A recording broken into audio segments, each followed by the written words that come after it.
আরে বাংলা যুগের যুবক ভাই, এ পর্দার আপনাদের অন্তরে ধর্মদালা কথাগুলো শুনো। মদিনা নবীর হাদিসের মধ্যে জানায় দেই, কুল্লু বানি আদম খাত্তাউন ওয়া খায়রুল খাত্তাইন আত-তাওয়াবুন। আল্লাহ পয়গম্বর মদিনা ওয়ালা নবী জানায় দেই, প্রতিটা বনি আদম হলো গুনাহগার, প্রতিটা বনি আদম গুনাহগার।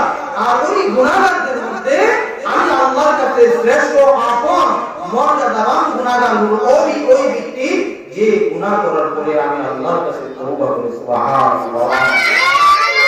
আমরা গুনাহ থেকে বাঁচার জন্য, জাহান্নামের চৌরাস্তা থেকে ফিরে জান্নাতের রাস্তায় যাওয়ার জন্য তওবা করা দরকার আছে না নাই?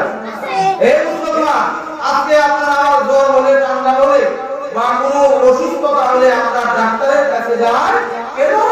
ওষুধ দিব, ডাক্তারের মাধ্যমে আল্লাহ আমাদেরকে সুস্থ করে দিবেন। কিন্তু মুসলমান যুবক, ও পর্দার আম্মা জান, আপনার অন্তরটা গুনাহ মরিচিকা করতে করতে আপনার অন্তরটা ছাই হয়ে গেছে। আপনি ওই অন্তরের একটা ডাক্তার দেখানোর চেষ্টা করেন না। আপনি গুনাহ করতে করতে আপনার ঠিকানা জাহান্নাম বানিয়ে ফেলতেছেন, কিন্তু একটাবার চেষ্টা করেন না। আল্লাহ তো আপনার জন্য ঔষধ রাখছে। বান্দা 50 বছর চলে গেছে, এক বেলায় নামাজ পড়ো না। বান্দা তোমার উপর হজ ফরজ হয়েছে, হজ তুমি পড়তেছো না। বান্দা আমি আল্লাহর শরীয়তের বিধিবিধান তোমার উপরে আরোপণ করা হয়েছে, তুমি ওইগুলা পালন করতেছো না। বান্দা আবার চিন্তা করতেছো, এখন চুল পাকায় ফেলছি, এখন সময় অতিবাহিত করে ফেলেছি, এখন বৃদ্ধ হয়ে গেছি, একদিন যুবক ছিলাম, এখন বৃদ্ধ হয়ে গেছি, এখন আর তওবা করলে আল্লাহ মাফ করবে। এই চিন্তা নিয়ে বান্দা তুমি আমি আল্লাহর রহমত থেকে নিরাশ হয়ে যাও। আল্লাহ রাব্বুল আলামিন এই আয়াতের মধ্যে বলেন, কুল ইয়া ইবাদিয়াল্লাযীনা আসরাফু আলা আনফুসিহিম লা তাকনাতু মির রাহমাতিল্লাহ ইন্নাল্লাহা ইয়াগফিরুদ যুনুবা জামিআ ইন্নাহু হুয়াল গফুরুর রাহিম। আল্লাহ বলে, ইয়া ইবাদি, হে আমার বান্দারা, আল্লাযীনা আসরাফু আলা আনফুসিহিম, যারা গুনাহ করে নিজের উপরে জুলুম করেছো, লা তাকনাতু মির রাহমাতিল্লাহ, নিজের আত্মার উপরে অবিচার করেছো, অন্যায় করেছো, তোমরা আমি আল্লাহর রহমত থেকে নিরাশ হও না। ইন্নাল্লাহা ইয়াগফিরুয যুনুবা জামিআ, আসো আসো, তোমরা আমি আল্লাহর কাছে তওবা করো।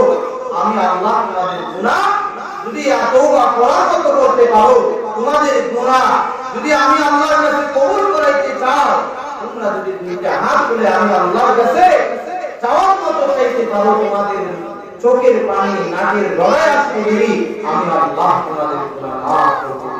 সুবহানাল্লাহ, সুবহানাল্লাহ। এরে মুসলমান ভাইরা আমার, এ যুবক ভাই গো, ও মাদ্রাসা ওলামায়ে ইনসাফ ভাইরা আমার, আল্লাহ আমাদেরকে আশার বান্দায়া, এর যে দামি ঔষধ নাই, দুনিয়ার কোন ডাক্তারের কাছে পাইবি না, দুনিয়ার কোন কবিরাজের কাছে পাইবি না। হে বান্দা, তুই এদিক সেদিক করতেছো, তোর গুনাহ কেউ মাফ করতে পারবে না। হে বান্দা, তুই গুনাহ করে লজ্জিত হয়ে যা। হে বান্দা, গুনাহ করে শর্মিন্দা হয়ে যা। আমি আল্লাহর সাথে পাক্কা ওয়াদা কর, জীবনে আর গুনাহ করবি না। বান্দা, এই মুমিনদি আমি আল্লাহর কাছে তওবা করতে পারো। বান্দা, তুই তওবা করতে দিবি, আমি আল্লাহ তোর তওবা কবুল করতে দিবে না। তাহলে এই যে তওবা কৌশল, আপনি কোটি টাকা দিয়ে এখানে পাবেন, তাহলে এই কৌশল আমাদের সেবন করা দরকার আছে না? আমরা তো গুনাহ করতে করতে অন্তরটাকে মরিচিকা যারা বন্ধ করে দিয়েছি, আমাদের শারীরিক চিন্তা গভীর মধ্যে শুধু গুনাহ গুনাহ। এই অবস্থায় যদি মালাকুল মউত আপনার আমার কাছে চলে আসে, কি জবাব দিবেন? আপনি কি নিয়ে আল্লাহর দরবারে দাঁড়াবেন, আল্লাহর আদালতে দাঁড়াবেন? ও তাকলিম আল্লাহর যুবক, ও বৃদ্ধ বাবারা, ও পর্দার মা বোনেরা, তোমার গুনাহ কি পরিমাণ হয়েছে? তোমার গুনাহ কি সমুদ্রের ফেনা পরিমাণ হয়েছে? তোমার গুনাহ কি আসমান জমিনটা বস্ত হয়ে গেছে, তোমার গুনাহ কি বহুত পার পরিমাণ হয়ে গেছে, তাহলে কোনো নিরাশ হইও না। আল্লাহ বলে বান্দা আয় আমি আল্লাহর কাছে তওবা কর, গুনাহ থেকে ফিরে আসার জন্য চেষ্টা কর।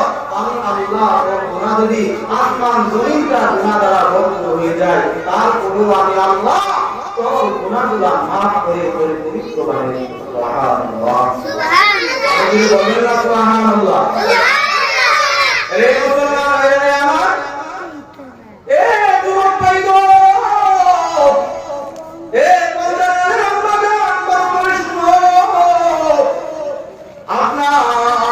আপনার ছিল দুনিয়া আজকে নাই, আপনার আম্মা ছিল না, আপনার দাদা নাই, দাদি নাই, কোনো পুরুষ নাই, আপনি তারা দুনিয়া থেকে চলে গেছে। আপনার আমার কুন্দিনের মনে ঘন্টা বেজে একবারের জন্য আমরা চিন্তা করি না। আদর গুনাহ করার পর, সারাদিন গুনাহ করার পর, রাত্রিবেলায় বালিশের সাথে মাথা লাগায়া একটা বার চিন্তা করো না রে যুবক, আরে এই দুনিয়া যদি কবরে যায়, কবর তো পরিচিত ঘর, কবর তো উগাহ হয়ে ঘর, কবর তো সাপ বিছুর ঘর, এই কবরে কেমনে সাপ বিছুর কামড় সহ্য করবো? এই কবরে যাওয়ার পর কেমনে কবরের আযাব সহ্য করবো না? কবরের আযাব থেকে বাঁচতে হলে আপনার গুনাহ